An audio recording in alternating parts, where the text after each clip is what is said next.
thank you so much for joining us today for one of our weekly webinars for Fortune 500 employees here at the Retirement Group. My name is Samantha and I'm in Client Services here. I moderate these weekly webinars. In just a moment, we're going to be joined by our advisor, Wesley Boudreau, and he's going to be speaking to Fortune 500 employees about how difficult it could possibly be to navigate when you are trying to plan for your retirement, but also trying to help your adult children financially. He's going to be speaking to you about how providing for adult children could potentially affect your retirement plan. Before I bring Wesley on, however, I'd like to very quickly remind you that although we work very closely with both active and retired members of Fortune 500 companies, we are not affiliated nor endorsed by any specific company. The Retirement Group is a completely independent group of financial advisors.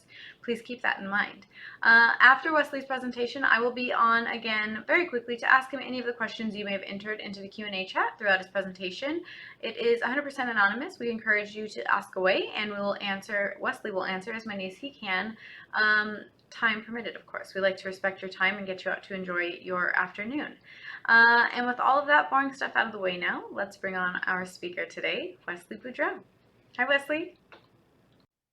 All right. Thank you very much for that introduction, Samantha. And like she said, today we're going to be talking about the sandwich generation, kind of what it means to have to potentially take care of your parents as well as your kids, or maybe some older adult kids staying home. But before I get started, just a quick reminder for those of you who do not know who the Retirement Group is.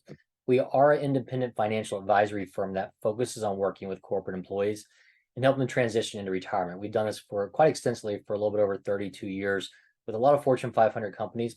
Now, this is going to be more generic talking to everybody. So if you have any specific questions on your specific company plan, just go ahead and reach out to us and give us a call. We'll be happy to help you out with that. Myself and a lot of the other advisors here are focused on some select few companies.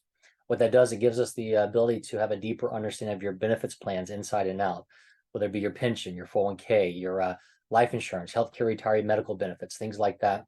Should you have any personal questions on your specific benefits, don't hesitate to give us a call.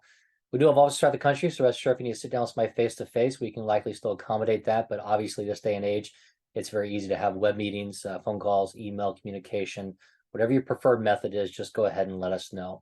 And again, as I mentioned, we work extensively with a lot of different Fortune 500 companies, but at the end of the day, that does not mean that we're endorsed or employed by them. But again, because of our extensive background and working with them, it gives us a good level of understanding of all your benefits. At the end of the day, I'll talk about this at the end because we can talk till we're blue in the face about planning, but until you actually put a plan together, you're not going to really see what the overall long-term outcome looks like. So take us up on our complementary cash flow analysis. This is actually a detailed financial plan structured to show you where you stand, whether you're 5 days, 5 years, 10 years out from retirement, let you know if you're on the right path to meet your retirement goals. Should you deviate from those? Maybe do you need to work a little bit longer? Could you retire earlier?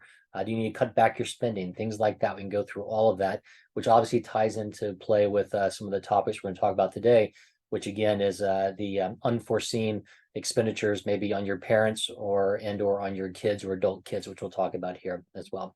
So getting into the topics, what we're going to talk about again is the sandwich generation.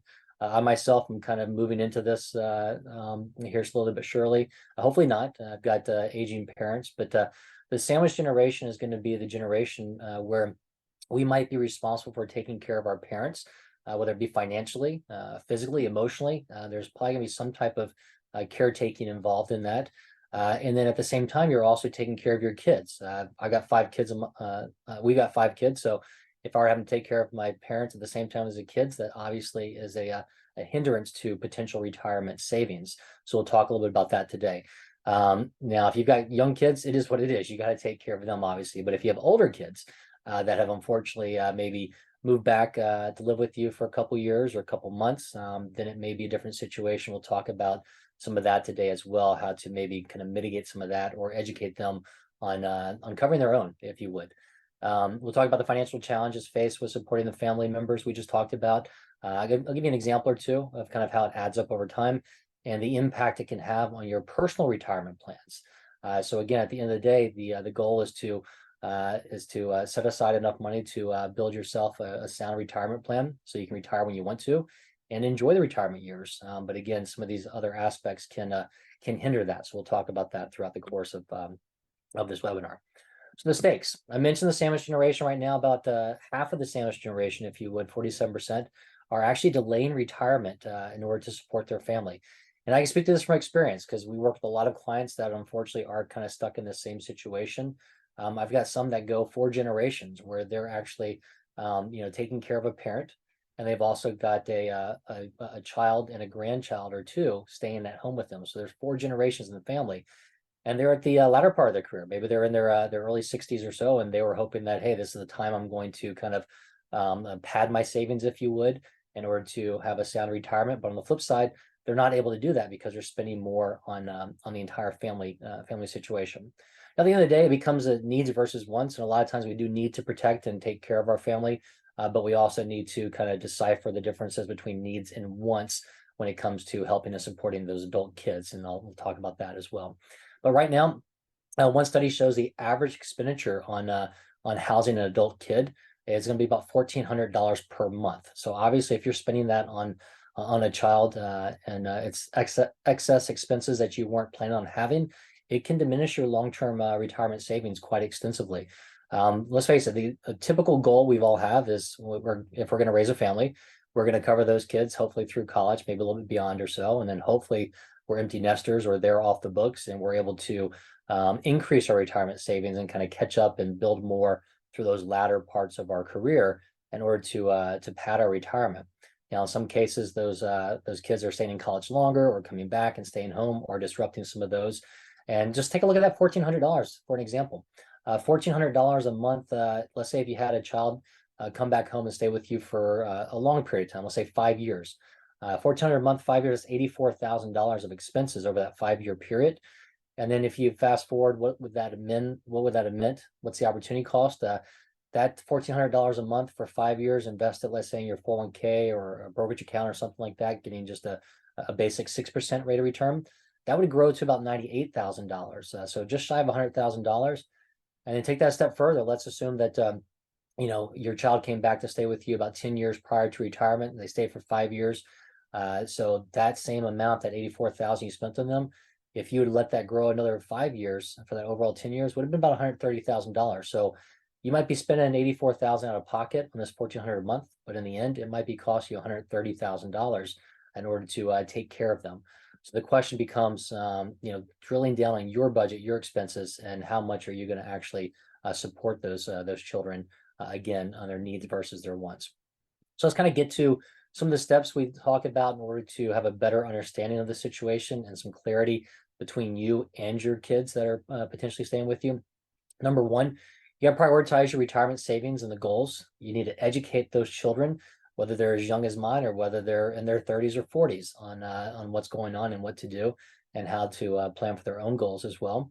And you need to set boundaries. Let them know that the bank of mom and dad is closing or there's repercussions, and educate them on what that means. So first, that's step one, prioritizing the retirement savings. Again, the necessity and benefits of early retirement savings are quite clear. A lot of times, we've talked about this to we're blue in the face. You hear it, on the radio, you hear it on TV. The earlier you can start saving, the better. That's the compounding of money effect that you get on there, and the consequence of delaying retirement savings can compound as well. So I just for fun, I took that $1,400 a month as an example again. Let's go back and let's assume that that's exactly what you can afford to set aside for retirement. And maybe you are doing that in your 401k or elsewhere. But if you can put $1,400 a month away for retirement, and you've got 30 years ahead of you, that's going to add up to again going to a basic 6% rate of return. That's going to grow to about $1.4 million. Now on the flip side, if you waited 5 years and did the same $1,400 a month for 25 years instead of 30 years, it's only about $975,000. So that's about a $425,000 difference in that 5-year period. So that could be something as far as you just waiting, or it could be that you're taking care of the kids longer, so you're not able to save quite as much. So again, that long-term aspect does compound. So it's really important to understand that. And in some cases, let your kids understand this and know this as well, because let's face it, you may be supporting your parents now, you're supporting your kids now, but there may come a time where they have to turn around and exchange the favor and support you later on. So they need to understand how to actually save for themselves as well. So let's look at the oxygen mask analogy. We all know when you get on the airplane, the flight attendants will come on and tell you what to do. And God forbid we get in a situation where the oxygen mask drops, but they always tell you to put your own mask on first, to take care of yourself, then take care of your kids, because let's face it, if you're not there to survive, then it's gonna be tough to cover them. So same situation with financial planning. If you're not able to take care of your own retirement planning needs, or cover your own expenses, and how are you going to be able to take care of that child that may be relying on you a little bit longer than what he or she should have been doing. So you need to make sure you take care of yourself. One first and foremost issue is, even if it comes to your pension pennies and you say, look, I've got to help out with the family. I can't save anything right now. You want to at least, make sure you've got an emergency fund set aside and built up. But if you are working and you've got a 401k, you want to also make sure you can at least take advantage of the employer match. Most companies these days still do employer matches. Maybe it's dollar for dollar on the first 5%, or maybe 50 cents on the dollar for the first 6% or 10% or something like that. But whatever it is, it's free money. So let's assume your company was giving you 50 cents on the dollar for the first 6%. So you want to make sure you at least can put in 6% on your company contributions, on your contributions. That way you'll get 3% from the company. So right there, at the minimum, you're getting 9% contributions, and that 6%, although it may sound like a lot, may not be that much in the end. Once you start doing it, you'll learn to live with it, and hopefully later on you'll be able to increase those contributions as well. Or hopefully sooner rather than later, those kids that may be staying home have found a job of their own, and you're able to increase that contribution as well. But again, you want to do this to help avoid financial strain in those golden years. Again, the entire plan is to plan for your retirement. For some of us, that may mean that we want to retire as soon as 55. For others, it may mean that we're working until 70, 75. So you got to figure out what your overall goal is, and determine, how do you get to that path, and then talk about how to manage some of these potential derailing aspects of the kids staying at home, or maybe helping out elderly parents as well. So as far as step 2, it's educate those children, whether it be me educating smaller kids, or whether it be somebody educating their 20-something that just graduated and can't find a job and is back at home.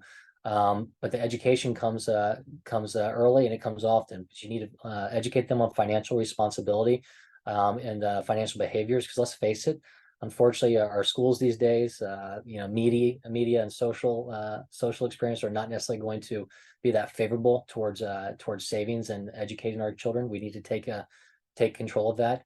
Let them know that maybe they just got out of college and they're used to things being not free, but getting that credit card and getting a student loan to cover college. Let them know that student loans are not the same in real life. You're not going to be able to borrow your way out of retirement. Those student loans need to be repaid, and you need to actually save your own money for retirement. You can't just borrow from mom and dad or borrow from others in order to fund your retirement. You need to encourage that financial independence so they can do some of this on their own. And it could get as open as you telling them, what your specific situation is, letting them know, hey, here's where we are. We're not struggling, but the more you take from us, the more it could hinder our retirement planning. And hopefully they're not going to say, hey, we want mom and dad to work another 2 years just to help us out. So if they become more involved and understand what the overall family situation looks like, it may be more beneficial for them, and maybe they'll actually have some morality, and they'll work with you in order to help take care of themselves. Because let's face it, I'll go back to that $1,400 a month example again. If somebody if a kid staying homes costs you $1,400 a month, and maybe they've graduated and they're looking for the job they want, doesn't mean they can't go out and get a part-time job or do some work in the meantime. I wouldn't be bashful going and working at a fast food restaurant, or do anything, as long as I'm bringing money in to help my parents. So $1,400 a month, 40 hours a week, that's about, I think, $8.75 an hour. I think most places pay $8.75 or more an hour nowadays. So if you need to talk with them about getting a part-time job or getting a full-time job until they get the career they're looking for, have that conversation. Don't be afraid to decipher needs versus wants. I've had a conversation with a client last week, that's taking care of her adult daughter, and just kind of, fretting over the fact that, she's upset that, she wants everything organic, wants the Starbucks, and, is trying to, have things that she can't afford. And using her mother in order to cover some of the other costs to kind of supplement that. So again, have that deeper conversation, and make sure that that the generation behind you understands wants versus needs. And don't be afraid to tell them, hey, the bank of mom and dad is closed, or make sure that another option would be to chronicle everything or have a ledger for everything you're spending on them. Let them see what they're asking you for, or maybe have them come to you every time they need something. So that way, the more and more they're coming to you for smaller items, they'll start to discern the difference between do they really need something or not. And hopefully they can kind of see what type of pressure they may be putting on you. And even if there isn't pressure, still let them know, because they need to turn around and take care of themselves down the road as well. Some additional tips. You need to go ahead and diversify your income sources and planning for unexpected financial needs. So what do we mean by that is, I mentioned it before, first and foremost, you want to at least make sure you've got an emergency fund set aside, usually 3 to 6 months of expenses, because God forbid we're in this conversation, you're taking care of a family member, whether it be an older one or a younger one, and all of a sudden there's a layoff, because now that's exacerbated the problem. You want to make sure you do have some emergency funds set aside. Make sure you go through kind of a financial planning process, in which case you understand different sources of income in retirement, whether it be your Social Security, maybe you're lucky enough to have a pension that still pays out, maybe you're taking distributions from a 401k plan or brokerage account. We can go through all those with you, but ultimately by discussing that with the financial advisor is the best way to actually put that plan together. And right now, about 3/4 of Americans over 50 don't have a written plan. If you can spend about 10 to 15 minutes with us, we'll gather some data, put together that plan to let you know where you stand and show you how it looks, not just now, but in the next 10, 20, 30, 40 years down the road, what your retirement picture may look like based upon your goals and your savings.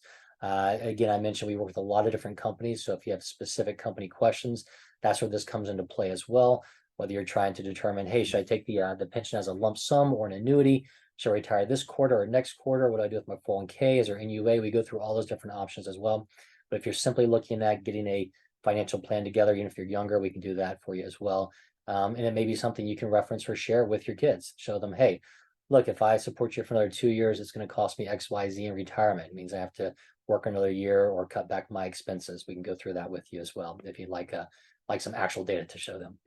So with that, I'm going to wrap it up, see if any questions came through. But before I do, a couple ways to get in touch with us again is info@theretirementgroup.com, or you can call us at 800-900-5867. There's also a couple QR codes up here. One is to get into our appointment calendars if you want to schedule a call with myself or one of the other advisors at the Retirement Group, as well as if you want to follow us on our LinkedIn page, where you can get updates on webinars, or if you want to let us know your specific company, we'll get you updates on specific company information as we release that as well.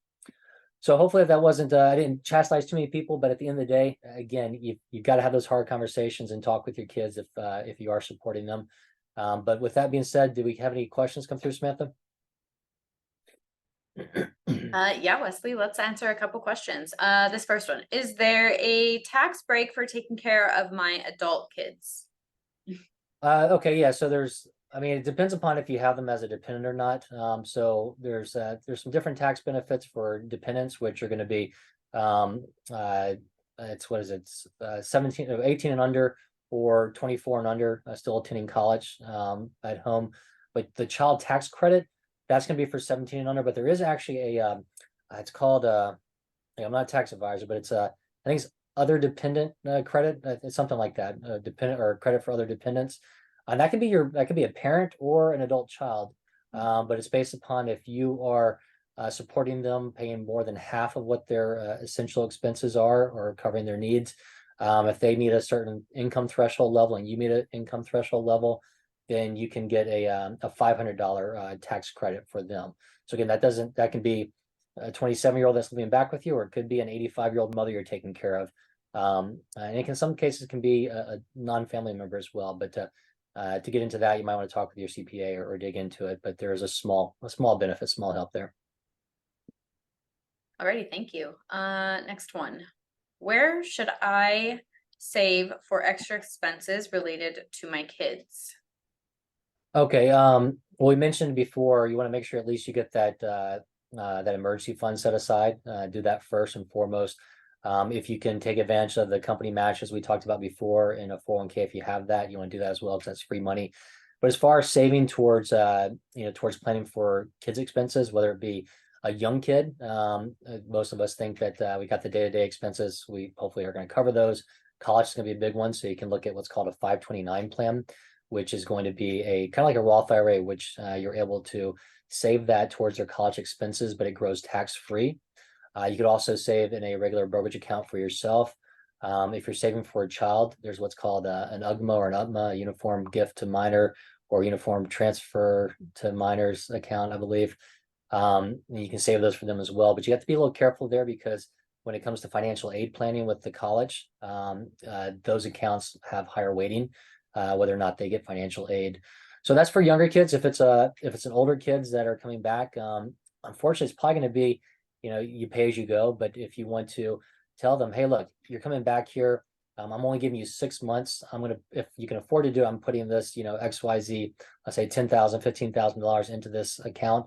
And that's all you get. That's all it's going to be there, whether it lasts you for 4 months or lasts you for a year. You can do something like that. But most of those are going to be after tax accounts for the savings towards kids. Alrighty, Wesley, let's see. There's one more. I don't want to take up too much more of anybody's time, so we're just going to answer this very last one. How can I catch up if I'm behind on savings in my 401k? Yeah, so there's you can, obviously I mentioned you want to at least at a minimum take care of that company match, but that's not gonna cut it. You're gonna have to do more. So when you can afford to do so, whether it be younger or later in life, you can start increasing those contributions, whether it be to the 401k or whether it be elsewhere into just your regular savings or a brokerage account. But if you are talking about the 401k or an IRA at age 50, they have what's called a catch-up contribution where you can put in more than the average person. In a 401k, you can do up to an extra $7,500 a year. And in a IRA, you can do up to an extra $1,000 a year. So up to $8,500 more you could put in there as catch up if you're already maxing those contributions. But again, if you're not maxing them, then you can essentially do as much as you can. Will be beneficial for you. But if you need to run a review or look at how that would change your long-term planning structure, just let us know. We can run that cash flow analysis we mentioned. Alrighty, Wesley, that was all we had time for today. Anything else? No, again, any questions, give us a call. A lot of this is, better kind of run one-on-one and looking at that cash flow analysis. And like I said, if you have company plan questions, let us know. We work with a lot of different Fortune 500 companies. That doesn't mean we're endorsed by them, but we've got a deep understanding of their plans. So if you need to dig into any of those numbers, just let us know as well. But we thank you for joining us. And we hope you have a great day. Thank you, everybody. Thanks, Wesley. Mm-hmm.